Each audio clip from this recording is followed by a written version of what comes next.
Hi friends, मेरे इस video का टॉपिक है डायबिटीज़, जिसको शुगर की बीमारी, डायबिटीज़ मेलिटस या मधुमेह ऐसा भी कहते हैं। तो इसमें दो वर्ड्स हैं, तो हम पहले जानेंगे इसके मीनिंग के बारे में, इसमें क्या होता है, इसके सिम्टम, डायग्नोसिस और इसके ट्रीटमेंट के बारे में।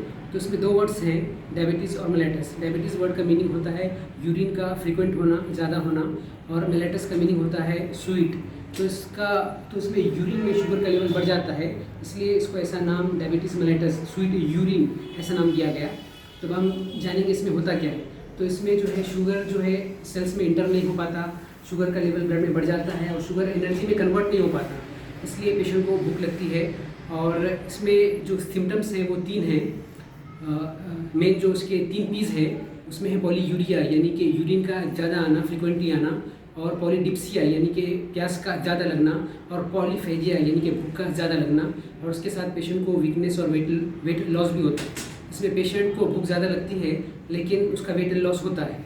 तो अब हम जानेंगे इसके टाइप्स के बारे में। इसमें दूसरे भी इसमें टाइप्स हैं, जैसे कि ड्रग इंड्यूस है, प्रेगनेंसी में एक होता है, पैंक्रेटाइटिस की वजह से होता है। लेकिन उसकी जो मेन जो टाइप्स हैं, टाइप 1 और टाइप 2 है, इसमें सबसे ज़्यादा कॉमन जो है वो है टाइप 2। टाइप 2 जो है ये 90 to 95% केसेस में होता है, तो इसलिए मेरा ज़्यादा फोकस इसके बारे में है। तो हम जानेंगे इसमें होता क्या है और ये किन लोगों को होता है। तो टाइप 2 में इंसुलिन का रेजिस्टेंस होता है, और इसके होने के जो रीज़न्स हैं उनमें ये है कि अगर एज 40 से ज़्यादा हो, 40 से ज़्यादा हो, और जिन लोगों के फैमिली हिस्ट्री हो, फैमिली में अगर किसी को डायबिटीज़ हो, और इसमें अगर BMI ज़्यादा हो। BMI क्या होता है? BMI है बॉडी मास इंडेक्स, ये है weight in kilogram divided by height square in metres. तो अगर ये 25 तक है तो ये ठीक है, नॉर्मल है।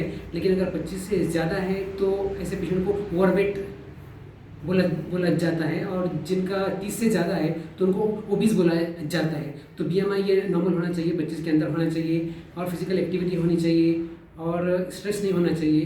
तो अगर हम डायबिटीज़ मेलिटस टाइप 2 से बचना है तो इन बातों पे ध्यान रखना चाहिए। अब हम जानेंगे इसके डायग्नोसिस के बारे में। इसका जो डायग्नोसिस होता है तो उसमें ब्लड शुगर लेवल बढ़ने की वजह से इसमें हमको पता लगता है। साथ में HbA1c यानी कि ग्लाइकोसिलेटेड हेमोग्लोबिन, ये अगर ज़्यादा होता है तो इसमें भी हमको पता लगता है। अब ये टाइप 1 और टाइप 2 जो होता है, इसमें टाइप 1 ये यंग पेशेंट्स में होता है, लेकिन ऐसा नहीं है कि सब यंग पेशेंट्स में ये टाइप 1 हो।